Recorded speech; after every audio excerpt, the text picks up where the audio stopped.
na narito ngayon. At sabihin mo sa katabi mo na miss kita. Ayan. Ayan. Kasi last week wala po tayo dito. Nandun po tayo sa kabila dahil nagdiwang po tayo ng 4th anniversary ng Barangay Tibagan. Salamat sa biyaya ng Panginoon. Salamat din po sa mga kapatid na ginamit natin doon. Kila Pastor Joby, Sister Gina, at purihin po ang Panginoon sa buhay po ninyo. Amen! Yan. Isang mapagpalang umaga po sa inyong lahat. Ako nga pala si Pastor Leonor, behalf of Pastor Wendell, ay bumabati uli na isang maulan. Yan. Mukhang okay naman yung panahon ngayon. Amen. So, marahil ay nagtataka po kayo kung bakit po may nakikita po tayo ng mga pulang guhit sa social media na kumakalat ngayon at very trending po siya ngayon. At sabi nga, ano nga ba itong S-line? Yan. Ay, ito ba ay nauuso o ito ba ay isang tukso? Sabi nga, lahat naman nanonood yan, Christian man or hindi. Tapos, kwento lang naman yan. So, hindi naman ako maapektuhan. Cool lang, di ba? Pero alam nyo, nung first time ko po siyang nakita sa FB, lumabas po yan sa feed ko, hindi ko siya nag-get kung ano ba ibig sabihin niya. So, in-ignore ko lang siya. Kaya lang, halos araw-araw, nakikita ko na siya palagi. So, na-curious ako ngayon. Tinanong ko si Mr. Google. Tinignan ko ano ibig sabihin ng S-line na yan. So, apparently, ito po ay isang K-drama ngayon. Ongoing po siya. At ang tema po ng K-drama na yun is sensual. Ayan. So, titignan po natin yan, hindi po siya pasok sa standard ng purity ng ating Panginoon. Amen? Kasi po yung guhit, na pulang guhit na yan na nakikita natin sa ulunan ng tao, ay ito raw yung kadena na nag-uugnay sa ating puso, isip at kaluluwa papunta dun sa bitag ng kasalanan. Yan. So ito rin daw yung mga sexual na hindi po nakikita or mga sikreto, parang ganyan. So ibig sabihin yung S is sex, sin, tsaka Satan, lie. Yan. So mabuti na lang ang ating Panginoong Yesus ay namatay po. Ano ba to? Ayaw siya Ayan, namatay po ang Panginoong Yesus sa krus. Hindi lamang po para patawarin tayo, kundi upang palayain at tayo po ay gawing bago. Kaya tingnan mo yung katabi mo, pinalaya ba yan ng Lord? Yan. Sabi nga sa Isaiah 1:18, bagamat ang inyong mga kasalanan ay maging tulad ng kulay pula, ito'y magiging kasing puti ng niebe. Ano yung sabihin ng niebe? Snow. Naalala ko tuloy yung ginamit kong FB name, Scarlet Snow. So yun po. At sabi nga, lumapit po tayo sa krus ng may pagpapakumbaba, isuko natin ang ating buhay kay Jesus, ipagkumpisal, magsisi, at magpalinis. Amen. At yan nga po ay lagi po paalala sa atin ng banal na kasulatan sa Roma 12:2. It's one of my favorite. Sabi, do not conform to this pattern of this to the pattern of this world, but be transformed by renewing your mind. Yan. So tayo po ay mga bagong nilalang na. Pinalaya na po tayo ng Lord at ginawa na po siyang bago. Sabi nga, hindi po porket viral, okay lang. Hindi po siya delikado. Hindi porket trending, tama na po siya. So ngayon, tanungin po ang ating mga sarili, kailangan po ba nating sabayan ng uso kahit alam po natin na hindi po ito nakaka-glorify sa ating Panginoon. Amen? Yan. So, introduction lang yan. So, basahin ko po muli ang ating text for today. So, Book of Ephesians, chapter 1, 1 and 2. Ito po sa bagong tipan, standard version. Sabi rito, mula kay Pablo, apostol ni Kristo Jesus sa pamamagitan ng kalooban ng Diyos, para sa mga banal na nasa Efeso at mga tapat kay Kristo Jesus, sumainyo nawa ang biyaya at kapayapaan mula sa Diyos na ating Ama at sa Panginoong Jesus Kristo. Amen. So, ayan. Ang pamagat is, nahanap mo na ba ang kapayapaan? Tanungin mo yung katabi mo nga kung nahanap niya na ba ang kapayapaan. Nahanap na ba natin yung kapayapaan na yan? Alam niyo mga kapatid, every time po ako nag-e-evangelize, lagi ko pong ina-example yung kapayapaan na yan, yung word na kapayapaan na yan. Nasabi ko sa kanila, kung nabibili lamang yung kapayapaan na yan sa mga pharmacy, sa mga drugstores, sigurado blockbuster. Maraming pipila dyan at bibili para lang magkaroon ng kapayapaan. Kasi aminin man at hindi natin before, nung hindi pa natin nakikilala ang Panginoong Yesus, wala pong kapayapaan yung puso natin Para bang kahit na kompleto yung material things natin, para okay na yung buhay natin, pero at the end of the day, di ba parang meron po tayong hinahanap, there's something na kulang sa buhay natin. Tapos lagi po tayo nag-aalala, ano mangyayari sa ating bukas, ano mangyayari mamaya. So lagi tayong gano'n, so wala tayong kapayapaan. Pero nung, sabi nga, dati lost po tayo. Pero nung tayo po ay nakilala kay Lord, tinanggap po natin siya, nagkaroon po tayo ng kapayapaan. Amen! Peace! Ayan. So, ulitin ko ulit ang ating scripture.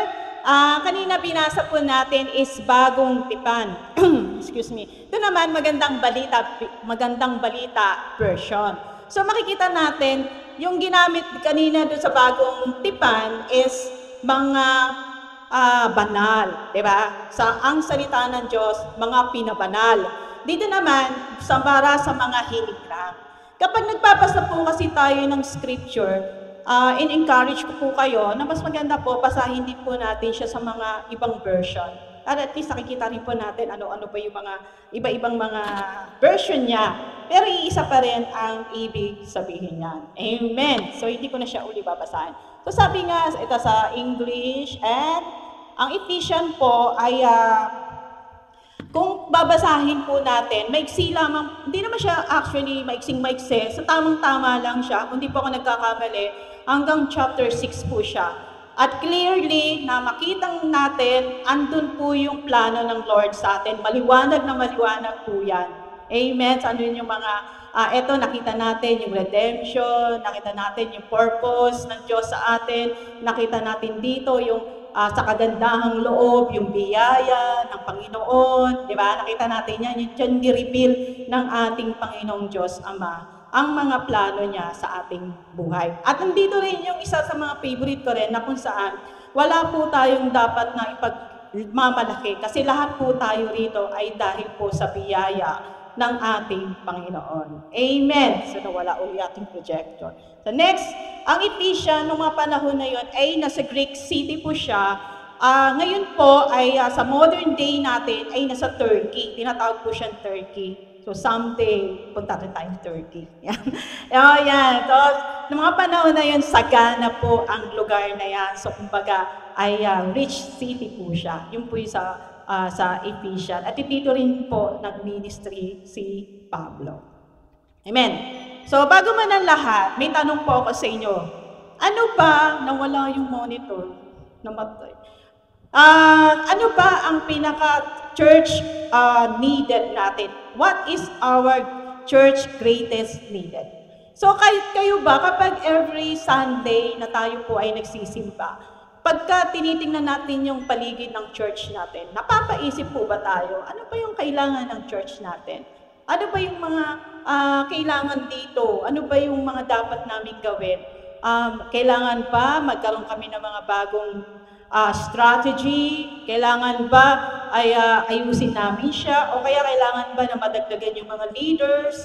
O kailangan ba mag-focus kami sa evangelism para dumami yung mga member? Yan. So kami po, honesty ni Pastor Wendell, we keep on praying na bigyan po tayo ng mga manggagawa. Madagdagan po ng manggagawa, lalo-lalo na po sa children ministry. Kasi alam naman po natin na wala po tayo, wala po talaga tayong manggagawa para dyan. So kami po muna ni Pastor Wendell ang nag-cover up. Before, meron po marami, kaya lang, yun, nawalang bigla lahat. So, we keep on praying. Sana po magkaroon po tayo. And salamat din po sa buhay ni Sister Flor. Kasi every Saturday, meron po tayong gawain. Yun nga, yung Women's Bible Study. Salamat po. At kasi before, pinaplano ko na every Saturday, pupunta ako dito. Kaya lang, pamasahe kasi sobrang mahal yung pamasahe, tsaka malayo. So, salamat din po sa Panginoon sa mga manggagawa. At maging kay Ate Titas na kasakatuwang din namin sa kids ministry. Amen! So yan yung mga tanong na iwanan ko po sa inyo. Ano ba yung church greatest needs po natin? So mamaya, babalikan po natin yan. So balik po tayo sa ating teksto. So sa bagong tipan, sabi rito, mula kay Pablo, apostol ni Kristo Jesus sa pamamagitan ng kalooban ng Diyos, para sa mga banal na sa Efeso at mga tapat kay Kristo Jesus, ay sumainyo nawa ang biyaya at kapayapaan mula sa Diyos na ating Ama at sa Panginoong Jesus Kristo. Kung napapansin nyo, ay paulit-ulit ko po siyang binabasa. Kasi kapag paulit-ulit po natin siyang binabasa, aside na ito po ay na-importante, maganda rin po kasi nakakapisado natin. Hindi natin namamalayan. Nakakapisado natin yung teksto na yan. Tama? Kasi naalala ko, dati meron akong kantang gustong-gusto. Hindi ko siya makapisado. So ginawa ko, lagi ko siyang binabasa. Basa. Tapos kinakanta ko siya paunti-unti. Tapos pag hindi nakakalimutan ko siya, babasahin ko na naman. Tapos kakantahin ko na naman. So hanggang sa nakabisado ko na siya. Kaya nga, totoo po yung sinasabi nila na practice makes you perfect. So napakaganda, nagpa-practice po tayo. Talagang binabasa natin po siya palagi. Amen? So, now, sino ang sumulat? Siyempre si Pablo, di ba? Kita naman kanina. So, para kanino yung sulat na ito? Siyempre sa mga Christian, sa mga Efeso. Alam niyo mga kapatid, sabi nila, ayon daw sa mga napag-aralan or na-research ko, sa mga recent scholar, hindi raw sila naniniwala na si Pablo daw ang sumulat nitong Ephesians. Kasi wala po siyang mga reference. Sabi nga, wala siyang mga reference. At wala rin siyang mga meron siyang mga missing place name in early manuscript. Kung mga yung mga early manuscript, hindi po siya kasamang nakita doon. And most likely, ito po ay variant. Anong sabihin ng variant? Ito po yung parang iba-iba yung mga version niya. Na wala po ito dun nga sa mga nakita nila. And therefore, ang kasabihan o yung pananaw ng mga ilang scholars sa Biblia na maaaring ito po sinulat ni Pablo intended. Hindi lang po sa mga tiga-Efeso ito. Although ang unang tumanggap ng sulat na ito ang mga tiga-Efeso. Amen? So, after 2,000 years ago, ito na nga, binabasa na nga natin. So, noong mga panahon na yon, yung sulat ni Pablo na yan, kumalat po yan sa iba't ibang iglesia at sa iba't ibang lugar. Amen. So, parang intended, ibig sabihin sinadya daw. So, ayon to sa aking nakita. So, nakatanggap na po kayo ng sulat. Diba? Lahat po tayo rito nakatanggap ng sulat, email, yan. Ito po yung example ng sulat at pinag-aaralan po natin yan sa school. Kung natatandaan nyo, meron pong heading, greeting, body, closing, tsaka signature. Diba? Yung merong date, merong dear, tapos merong body, ano yung nilalaman ng sulat, tapos yung closing, diba? Iba-iba yung mga closing, pagandahan din ang closing yan, with love. In Christ, di ba? Ano ba yung sabihin? Gumagalang talaga. 10 signature. So, yan po yung sample. So, sabi nga nila, sa verse 1 and 2, kung titingnan po natin, meron po yung theological significance. Kasi kapag binasa po natin yung verse 1 and 2, para bang, teka lang, sulat ni Pablo, parang, hi, hello, kumusta kayo? Parang ganun lang, di ba? So, simple lang naman siya. So, bakit sige, doon na lang tayo sa verse 3 hanggang verse 14. Kasi magaganda yung mga sinulat doon. At ang magaganda yung blessing, yung mga blessing na pinag-uusapan doon. Kasi napakasarap pong pag-usapan ang mga blessing na binigay po ng ating Panginoon. Pero doon sa 1 and 2, makikita natin dito pa lang ay nagbabato na si Pablo na kumbaga yung mga mabibigat. Tignan natin, theology, ibig sabihin, study of God, religious beliefs, at nature ng faith. Yung significance, the importante, o the meaning or something, significant. So naalala ko tuloy yung significant 40. Sabi nga nila, life begins at 40, sabi sa Wordly, no?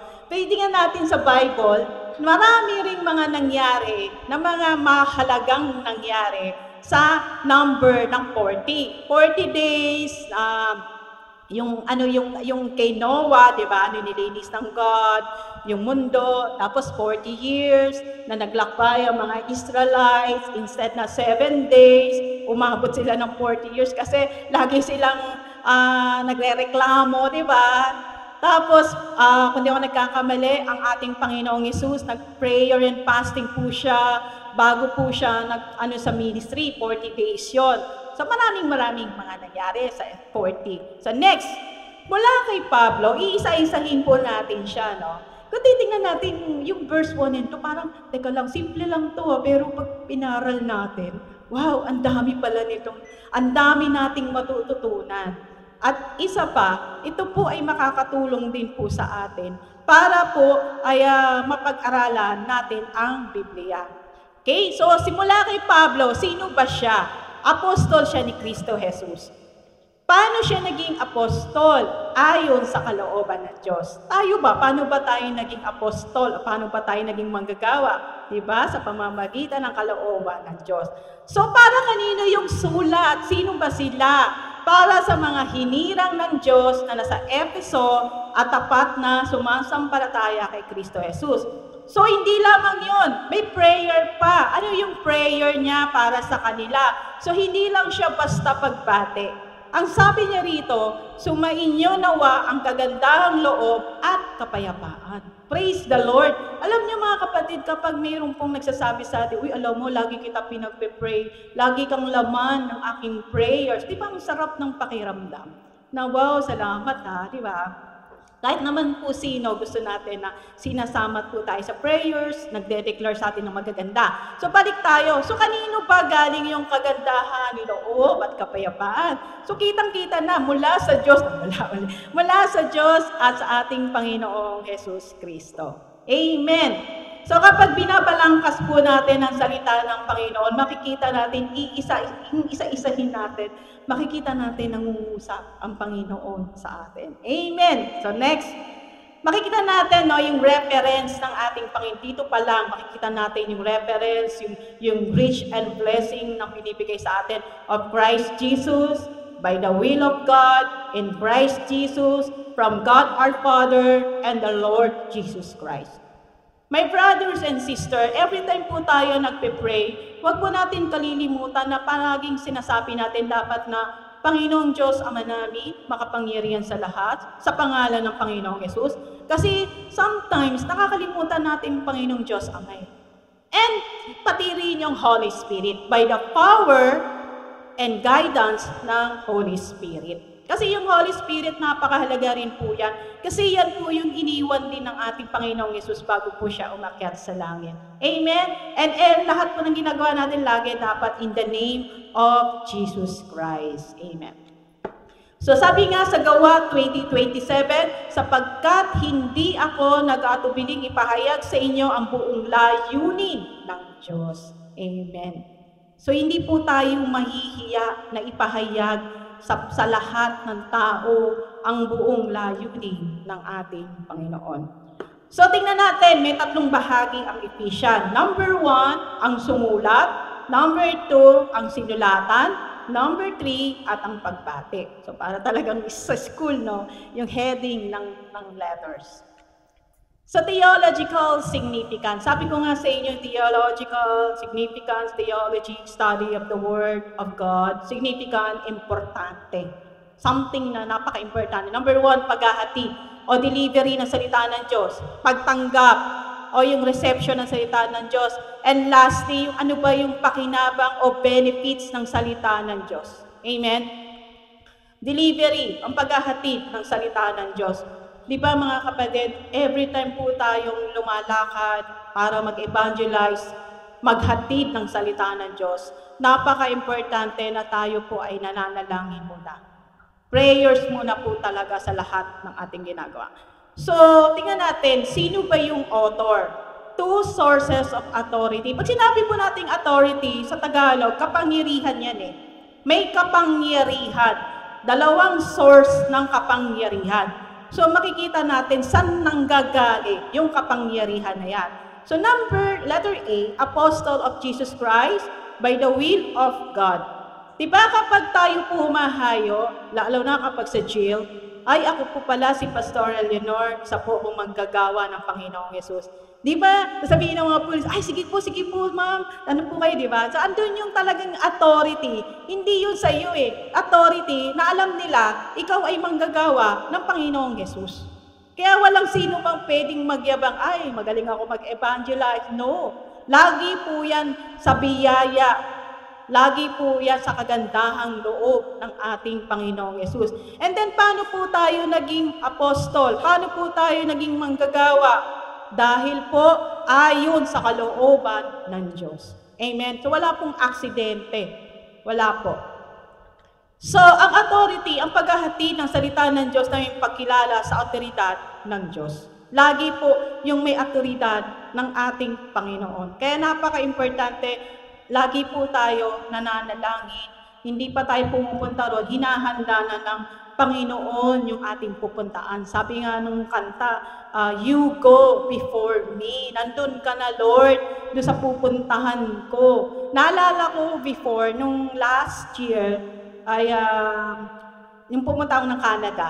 Nag-pray ako, sabi ko, Lord, ikaw na pong bahala doon sa immigration. Nandun ka na kasi dito kasi sa Pilipinas, sa immigration, lagi yan kinatatakutan eh. Lalo na kapag visit visa ka, lagi yan kasi may mga question ko. Pagdating doon, wala mo lang tanong-tanong. Kasi nandun, Lord, salamat. Kasi alam mo, nandun ang Panginoon eh. Nandun na siya. Hinanda niya na, hinawakan niya na yung puso ng taong officer na mag-i-interview sa'yo. Amen? So, napakahalaga na prayer siya. So, mula kay Pablo, Apostol ni Kristo Jesus sa pamamagitan ng kalooban ng Diyos.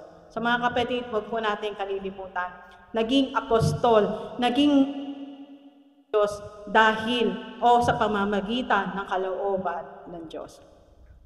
Mula kay Pablo, ano ba ibig sabihin ng Kristo Jesus, ng apostol ni Kristo Jesus? Send out, ipinadala. Diba? Pinadala tayo noon sa sultan tayo pupunta. Like nga kanina sinabi ko, every time po na tayo po ay nag-evangelize. So, ang sabihin ng Kristo, hindi po kasi siya apelido, kasi kala ng iba apelido. Ibig sabihin po ng Kristo is anointed one, sa Hebrew, Messiah. Siya po ang hinirang o itinalaga ng Diyos na katuparan ng kanyang pangako na darating na hari, propeta at pari, at higit sa lahat, mga naunang hari, propeta at pari sa lumang tipan. So, dapat natin siyang pakinggan kasi meron po siyang divine authority. So, ang Panginoong Yesus, siya po yung hinirang o itinalaga ng Diyos sa katuparan ng kanyang mga pangako. So, sabi nga ng Lord Jesus, diba, sabi niya sa Mateo 28:18, na ibigay na sa akin ang lahat ng autoridad sa langit at sa ibabaw ng lupa. Kaya mga kapatid, kapag po tayo nandun sa Panginoong Yesus, makikita mo, andun yung authority na ibinigay po sa atin ng Lord Jesus. Amen. So, humility, mga kapatid, minsan, kapag dumadami na yung kaalaman natin, di ba? Minsan, nagyayabang na tayo eh. Dapat nandun pa rin yung humility, yung pagiging mapagkumbaba. Di ba? Nandun pa rin dapat. Huwag po natin yan kalilimutan. So, ang paghahatid ng salita ng Diyos na mayroong pagkilala sa kalooban ng Diyos. Amen? So kapag tayo po ay nag-evangelize, pray po tayo at ang kalooban ng Diyos ang siyang masusunod. Amen? So sa kagandahan ng loob, ako'y ginawa niyang lingkod upang ipangaral ang magandang balita. Si Pablo, ang ganda ng kanyang nangyari sa kanyang buhay. So hindi siya pinapakinggan o dapat ba siyang pakinggan? Diba? Hindi. Dahil siya po ay naging apostol dahil sa kagandahan loob ng Diyos o dahil ba sa testimony niya na very dramatic yung conversation between siya at ang Panginoong Yesus, di ba? Chapter 8, unang lumabas si Pablo. Di ba? Sinabi ron siya yung nag-ano kay Stephen, tapos siya rin yung nagpe-persecute sa mga Christian. At si Pablo ay Saul pa yung pangalan niya nun eh. Tapos sa Damascus, sa chapter 9 ng Acts, nakita natin tinawag po siya ng ating Panginoon. So hindi siya dapat pakinggan dahil very dramatic yung ano niya sa Panginoon, kundi dahil sa kagandahan ng loob ng ating Panginoon. Amen. Sabi nga ni Pablo palagi, by the grace of God, I am what I am. Ang ganda nito sa Tagalog. Sa 1 Corinthians 15:10, dahil sa biyaya ng Diyos, ako ay naging ako. Kaya kung titignan po natin, kung papasahin natin ang New Testament, ang mga sinulat ni Pablo, ay second po siya kay Luke. Si Luke po yung pinakamaraming nasulat, kung di po ako nagkakamali. Kasi napakahaba po yung 2 volume ng Lucas tsaka ng Acts. Second lang po siya kay Lucas, kung di po ako nagkakamali. Sa 1 Corinthians 15:10, sinabi niya, dahil sa biyaya ng Diyos, ako ay naging ako. So, kung lilingunin natin ang ating mga sarili noon, kung makikita natin yung dating tayo, ano kaya sasabihin natin sa sarili natin? Di ba? Paglilingunin, ay dati ganito ako noon. Pero ngayon, iba na. Kaya nga, di ba, nung namatay ang Panginoong Yesus sa krus ng Kalbaryo, hindi lang niya tayo basta pinatawad eh. Pinalaya pa niya tayo. Tapos, ginawa pa niya tayong bago. Amen? Napakasarap kaya na maging malaya. Diba? Tingnan mo ngayon katabi mo kung mukhang malaya na yan. Ayan. Amen. At tingnan mo kung bago na ba yan. Yan, mga bagong nilalang na. Ayan. Amen. So, tuloy po tayo. Sabi nga sa Efeso 1 verse 11, ang Diyos ang gumagawa sa lahat ng bagay ayon sa layunin ng kanyang kalooban. Palagi po, ang Diyos ang nagpaplano. Siya po yung gumagawa ng lahat ng bagay. Ito po'y kalooban ng ating Panginoon. Kaya kalooban po ng Diyos na tayo po nandito ngayon. Kalooban ng Diyos na tayo po ay naging manggagawa niya. Amen? So, recipients. May 2 character po siya, yung mga tumanggap. Mga tiga-Efeso. Sabi ko nga kanina, ayon daw sa mga napag-aralan, o na-research ko rin, ang sulat ni Pablo, hindi po yan nakita sa early manuscript eh. Therefore, ito po ay kumalat nga sa iba't ibang lugar nung mga panahon na yon. Although ang mga tiga-Efeso walang tumanggap ng sulat na yan. Yan. Intended yan eh. Kaya nga mo ngayon, praise the Lord, nababasa po natin yung sulat na yan. So, yung character, saints. Ano ba saints? Mga banal, di ba? Faithful, mga tapat. Yan yung mga tawag sa atin eh. Yan yung character. Banal, hinirang, ang daming tawag natin. Ambassador, charito, blessed and highly favored. Ayan. At isa pa, tayo po ay mga dugong bughaw. Yan. Mga ambassador po tayo ng Panginoong Yesus. Dala-dala po natin ang bandera ng ating Lord Jesus at faithful kay Jesus Christ. Faithful nga ba tayo kay Lord Jesus? Yan. So next, ang pagtanggap ng salita ng Diyos, yung reception. So para sa mga banal na nasa Efeso, sa closing parenthesis, so talaga nandun, then tapat kay Kristo Jesus, sa mga hinirang ng Diyos, tapat na sumasampalataya kay Kristo Jesus. So parang ganito, pag binasa natin yung Ephesians chapter 1, 1 and 2, kapag binasa po natin, pwede natin palitan na kapag sumulat tayo sa ating mga pastor o mga kaibigan natin mula kay Flor, apostol ni Kristo Jesus, di ba? Ang ganda kaya basahin din. So dahil sa salita ng Diyos, nilinis tayo ni Kristo. Banal na saints pa. So banal na saints pa, hinirang pa tayo. Kaya huwag niyo po yung kalilimutan.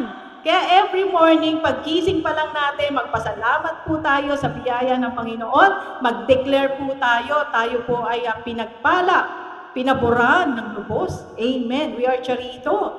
We are blessed. Saints po tayo. Amen. Yan. And reminder, pakinggan natin ang salita ng Diyos na nagpapaala sa atin kung sino ba tayo kay Kristo. Kasi kapag inaatake tayo ng anxiety, o kaya pag inaatake tayo ng mga problema sa buhay, nakakalimutan natin kung sino tayo eh. Di ba? At nagtuturo rin sa atin kung paano tayo mamuhay bilang mga taong kabilang kay Kristo. Huwag po natin kalilimutan na tayo dapat namumuhay bilang mga tao o bilang mga manggagawa ng ating Panginoong Yesus. So yung greetings, grace and peace to you from God our Father and the Lord Jesus Christ. So makikita natin, may makikita po tayong blessing dyan na ibinigay at sinabi rito ni Pablo. Yan, grace and peace. Biyaya, kagandahang loob, at kapayapaan. Sumainyo nawa ang biyaya at kapayapaan. Amen.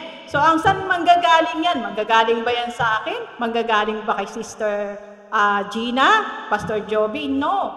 Manggagaling ang sources ng blessing na to from God our Father, the Lord Jesus Christ. Sa ating Panginoong Diyos Ama at ang ating Panginoong Jesus Kristo.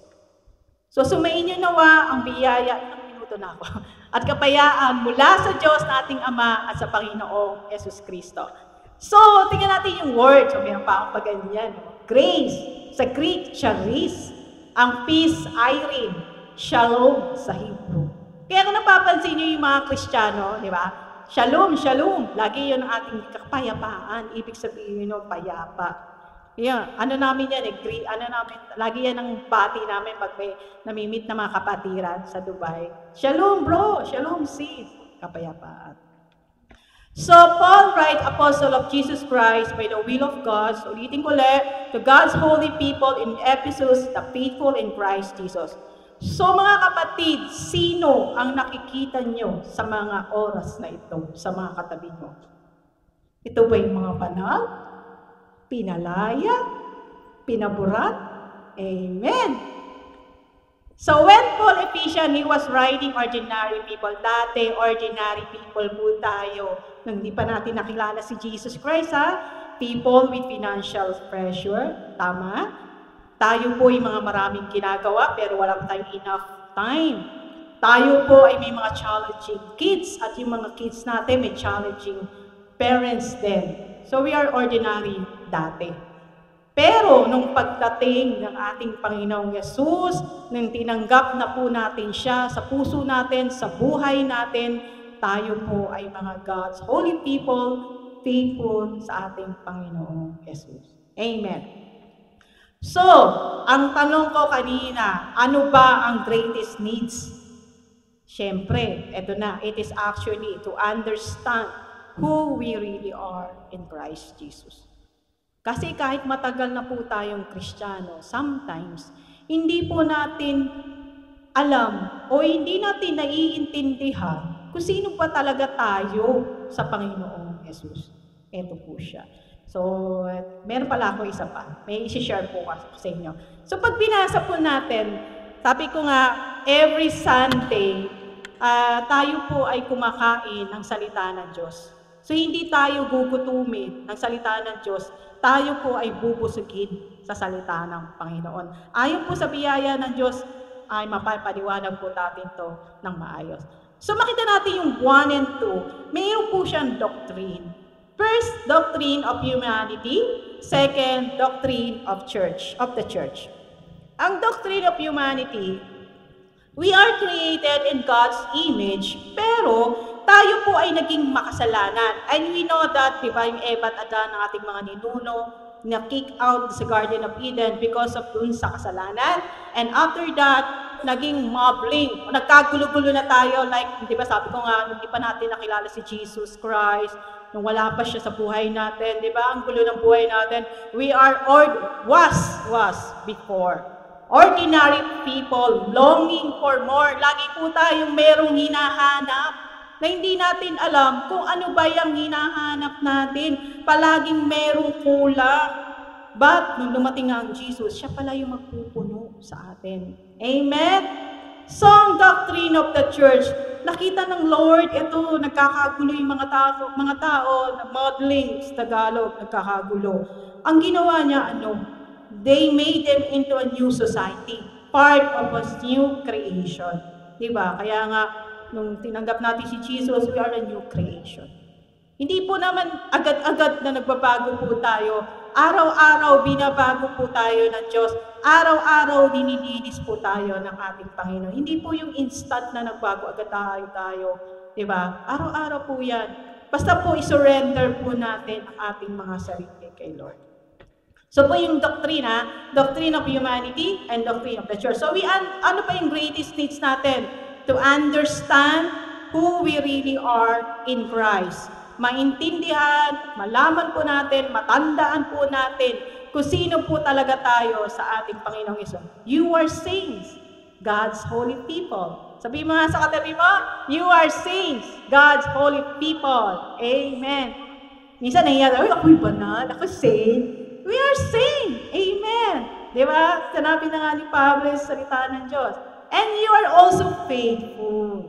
Amen. Faithful ba tayo kay Lord? Amen. Sabi ni Pablo, di ba, mga tapat na mananampalataya. Hindi yung mananampalataya. Magkaiba yan, ha? So you are also faithful. You are saint. You are God's holy people. You are also faithful. So we are in Christ. Huwag po natin kalilimutan. Amen? So, sumain nyo nawa ang magandang loob at kapayapaan mula sa Diyos, sa ating Ama at sa Panginoong Hesus Kristo. To understand what God is up, ano maintindihan natin, ano ba yung layunin, ano ba yung purpose ng God sa ating mga buhay. So, ito yung blessing niya in grace and peace. So, ang grace, ang ibig sabihin, libre po siya. Undeserved favor of God. Grace means that we get God's favor even though hindi po tayo deserve. Andun po yung biyaya ng ating Panginoon. Amen? So, ito po, yan yung cross, yung ibig sabihin. Yung vertical, yan. Dahil sa pagkakasundo natin sa Diyos, sa pamamagitan ng mabuting balita, di ba, nilalapit tayo sa relasyon natin kay Kristo, sa Diyos. At na-expose po tayo sa salita ng Diyos. Napapansin nyo, kapag nagbabasa po tayo ng Bible, di ba may nababago sa buhay natin? Nalalaman natin yung tama at mali. Nalalaman natin, ay, ito pala yung pangako ng Diyos. Ito pala yung dapat kong gawin every time na magkakaroon ako ng problema. Di ba? Yung vertical na, kumbaga, lumalapit tayo sa Panginoon. Amen? Yung horizontal, yung peace, ito na. Yung nagkakaroon ng pagkakasundo, yung dating magkaaway ang Jews at ang mga Gentiles. Dati kasi Jews lang yan eh. Pero nung dumating ang Panginoong Yesus, kasama na ang mga Gentiles.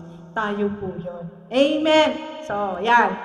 So, sabi nga rito, at upang ipagkasundo sila sa Diyos sa isang katawan sa pamamagitan ng krus, so lahat po tayo, di ba napapansin nyo dati, nung wala po ang Panginoong Yesus sa buhay natin, pag may kaaway tayo, ang unang-unang ginagawa natin, gaganti ako. Hindi ako papaya. Tama? Di ba? Gagawa tayo ng paraan para makaganti dun sa nakasakit sa atin. Pero nung dumating si Kristo sa buhay natin, nung nabago na tayo, ay hindi na natin ginagawa yun. Ayaw na natin, gusto natin yung kapayapaan. Kaya nga di ba, minsan pag meron po tayong nami-meet na dati nating kakilala, nagugulat sa'yo. Uy, ikaw ba yan? Ang laki ng pinagbago mo. Di ba? Kasi dati, lagi palaaway tayo. Pero ngayon, ang laki na ng pinagbago natin. At makikita na natin yung kapayapaan. Kasi yung kapayapaan nandun bigay ng ating Panginoong Yesus. Pansinin mo kahit ang dami ating mga problema sa buhay. Diba? May peace pa rin tayo kasi alam mo, kasama mo si Kristo. So whatever happened sa buhay mo, alam mo, hindi ka niya pababayaan, hindi ka niya iiwanan, kasi alam mo yung pangako ng Diyos eh. So, kailangan magbasa po talaga tayo ng Biblia. We need, read your Bible every day. Di ba? And grow. Tatawa si Sis. Di ba? Sa kids ministry, ganyan eh. Read your Bible and grow. Mag-grow po talaga tayo. Amen. So, ang peace, ang kapayapaan, introduce pa lang po yan sa Old Testament. Shalom means completeness, soundness, and well-being. Ang ganda po ibig sabihin yan. Ito po. Soundness, well-being, kagalingan.